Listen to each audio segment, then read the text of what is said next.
ជំរាបសួរក៏ដូចជាសួស្តីទៅកាន់ពុកម៉ែបងប្អូនទាំងអស់គ្នាដែលស្នេហាវិស័យកីឡាប្រដាល់គុណខ្មែរ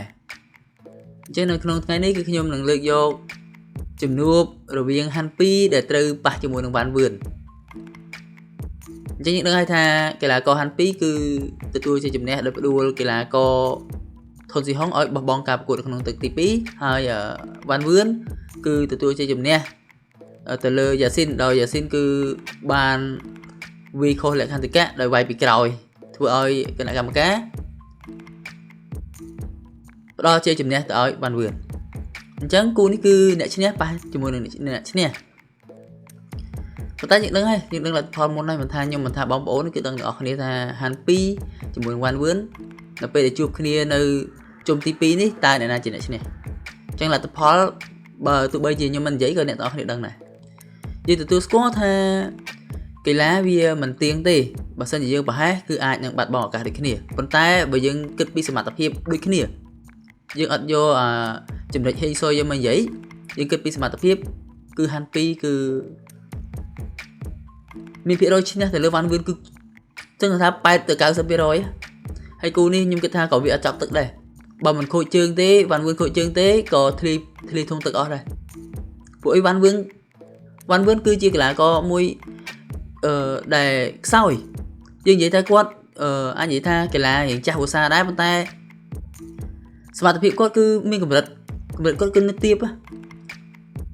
យើងឃើញថាដូចជាហាន់ពីនេះគឺទៅប្រកួតក្រោយវ៉ាន់វឿនទេប៉ុន្តែការពង្រឹងរបស់គេគឺល្អដូចជាយ៉ាស៊ីននេះគឺការពង្រឹងរបស់គេគឺល្អយើងអត់និយាយទម្លាក់កីឡាករមួយដើម្បីឲ្យគាត់បាក់ទឹកចិត្តទេប៉ុន្តែនេះគឺជាអ្វីដែលយើងយល់ឃើញយើងនិយាយដោយភាពស្មោះត្រង់អត់លើកជើងអត់កាន់ជើងអ្នកណាទេអញ្ចឹងវ៉ាន់វឿនតាមពិតកីឡាករវ៉ាន់វឿនគាត់ល្អប៉ុន្តែមិនដឹងថាមូលហេតុអីហើយឬក៏មិនដឹងថាការវឹកហាត់របស់គាត់បែបណាធ្វើឲ្យគាត់ធ្លាក់ដល់ចំណុចមួយដែលថាសឹងថាអត់ល្អមើលគាត់វាយអត់ល្អមើលគាត់ទុនមែនទេគាត់ទុនការប្រកួតរបស់គាត់ប៉ះកីឡាករមួយណាក៏គាត់ពិចារណាគាត់ទុនគាត់អស់ស៊ូអស់ទឹកតាមពិតស្នៀតរបស់គាត់គឺកាចគាត់មាន supply គាត់មានអីសម្រាប់ចាក់គេដែរអញ្ចឹងណាប៉ុន្តែអ្វីដែលគាត់អត់មានគឺភាពធន់របស់គាត់ហើយជាមួយនឹងស៊ូរបស់គាត់អត់មានទេហើយដូចយើងដឹងហើយហាន់ពីជាមួយនឹងវ៉ាន់វឿននេះបើសិនជាយើងប្រៀបធៀបគ្នាហាន់ពីធ្វើបើតែគេឡើងមកក្រោយមកតែសមត្ថភាពពេញខ្លួនហើយជាក់ស្ដែងការប្រកួតនេះដែរបើសិនជាយើងឃើញថាវ៉ាន់វឿនឈ្នះគឺសឹងថាមានតែ 10% ទេហើយ 10% នោះមិនមែនឈ្នះដោយមើលឃើញឈ្នះទៀតគឺអាចនឹងហេងស៊យទេអា 10% វាយឲ្យហាន់ពីស្លប់ឬក៏រាប់នោះអាហ្នឹងវាហេងស៊យទេពួកឯកីឡាមានផ្លែដូចគ្នាបើសិនជាប្រហែលគឺស្លប់ដូចគ្នាអញ្ចឹងប៉ុន្តែជាក់ស្ដែងពីសមត្ថភាពគឺហាន់ពីនេះបើសិនជាវាយ5ទឹកឬក៏វាយមិនវ៉ាន់វឿនវាយមិនឲ្យហាន់ពីរាប់ឬក៏ស្លប់ទេគឺគ្មានអីទៅឈ្នះហាន់ពីនិយាយមកអញ្ចឹងមកទៅហាន់ពីនេះគឺរឹងធ្ងន់ហើយដូចជាក់ស្ដែងយើងឃើញការប្រកួតជាមួយធុនស៊ីហុងអ្នកណាក៏គិតថាធុនស៊ីហុងល្អដែរដោយសារធុនស៊ីហុងមានក្បាច់គ្រប់គ្រឿងអញ្ចឹងណាតែយើងអត់ដឹងអីទៅចូលមួយដៃបាទហាន់ពីធ្ងន់មែនទែនទឹកទី2គឺធ្វើឲ្យអាញាកណ្ដាលរាប់ហើយក៏ប្រឈប់នៅក្នុងទឹកទី2ផងដែរហើយគូនេះយើងដឹងលទ្ធផលមុនហើយយើងបើសិនជាយើងការប្រកួតកាត់ឡើងគឺយើងដឹងលទ្ធផលមុនទាំងអស់គ្នាហើយវាអត់មានអីត្រូវវាយហាន់ពីស្លាប់ទេព្រោះអីហាន់ពីគឺជាកីឡាករដែលរឹងសូម្បីអាទិទេពក៏វាយអត់ដួលដែរអាទិទេពវាយហាន់ពីវាយដល់អស់ខ្លួនឯងចុងក្រោយហាន់ពីវាយប្រឈប់ទៀតអីវាយរាប់ប្រឈប់ភ្លេចបាត់ហើយយូរពេកហើយអញ្ចឹងជាក់ស្ដែងយើងឃើញថាកីឡាករវ៉ាន់វឿនគឺអត់មានផ្លែក្នុងការធ្វើឲ្យហាន់ពីបោះបង់ការប្រកួតទេអញ្ចឹងគូនេះទោះបីខ្ញុំមិនវិភាគក៏បងប្អូនវិភាគដឹងខ្លួនឯងដែរបើសិនជាបន្តនៅតែវ៉ាន់វឿនគាត់នៅតែបន្តអាភាពបែរក្រោយនេះគឺអត់ល្អទេខ្ញុំនិយាយតាមត្រង់ជាក់ស្ដែងយើងទទួលស្គាល់ថាវាយពីក្រោយគឺវាមានបញ្ហាវាខុសលក្ខន្តិកៈហើយប៉ុន្តែកីឡាករវ៉ាន់វឿននេះមួយគឺភាគច្រើនវាយបែរក្រោយតែអស់បែរក្រោយអញ្ចឹងវាធ្វើឲ្យ អ្នកឈ្នះដែលគេមានសមត្ថភាពពិតប្រាកដធម្មតាយើងអត់នេះដែរយើងពេលខ្លះបើសិនជាយើងគេបែរក្រោយភ្លាមហើយតើមកយើងនៅឆ្ងាយយើងរត់ទៅវាយពីក្រោយហើយនឹងជាឱកាសអានឹងវាជាការខុសលក្ខន្តិកៈប៉ុន្តែបើសិនជាយើងបែរក្រោយហើយគេស្របគ្នាដែរវាទប់មិនជាប់ទេគឺទប់មិនជាប់ទេយើងមើលទៅដូចយ៉ាស៊ីនអញ្ចឹងប៉ុន្តែយើងមិនមែនថានិយាយកាន់ជើងយ៉ាស៊ីនទេណាអត់កាន់ជើងយ៉ាស៊ីនទេប៉ុន្តែគាត់ថាការប្រកួតនេះវាធ្វើទៅវាធ្វើឲ្យយ៉ាស៊ីននិយាយថាគាត់ក៏ជ្រុលដែរអញ្ចឹងណាដោយសារទប់អត់ជាប់ទេកែងនេះខ្ញុំមើលឲ្យគឺទប់អត់ជាប់ទេគឺបែរខ្លួនដាក់ភឹងអញ្ចឹងណាអញ្ចឹងទៅ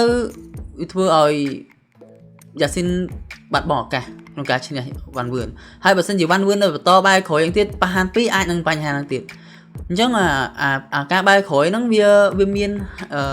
ចំណុចមួយដែលគាត់សម្គាល់ដែរបើសិនជាស្របគ្នាអាហ្នឹងវាយើងផ្សេងហើយបើសិនជា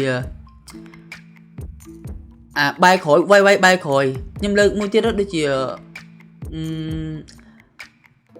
កុំនិយាយពាក់ព័ន្ធជាមួយនឹងអ្នកផ្សេងអញ្ចឹងតើតើជាមួយវ៉ាន់វឿន